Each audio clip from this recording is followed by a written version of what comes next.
రాష్ట్రం యొక్క పరిస్థితి విన్నవించడం కోసం పవన్ కళ్యాణ్ గారి ఆదేశాల మేరకు నేను బుద్ధప్రసాద్కి వెళ్ళడం జరిగింది.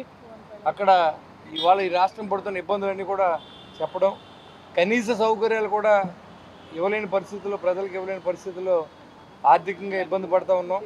అంతేకాకుండా మనకి 1000 కిలోమీటర్లు ఏదైతే కోస్టల్ బెల్ట్ ఉందో దానివల్ల ఎక్కువ తుఫాన్లు రావడం, నష్టం జరగడం, రోడ్లు పాడైపోవడం ఇలాంటివి జరుగుతూ ఉన్నాయి.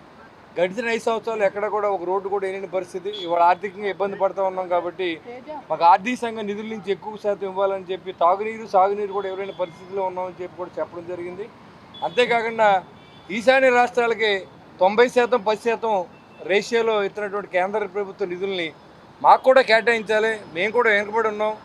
ఏదైతే మనం స్టేట్ విడిపోయిన తర్వాత లోటు బడ్జెట్తో ప్రారంభమైనటువంటి 2014లో అప్పటి నుంచి ఇప్పటి వరకు లక్షలాది కోట్ల రూపాయలు అప్పులు చేసి ఈ రాష్ట్రం వెనకబడిన రాష్ట్రంగా ఉంది కాబట్టి మమ్మల్ని కూడా కన్సిడర్ చేయమని కూడా రిప్రజెంటేషన్ చేయడం జరిగింది.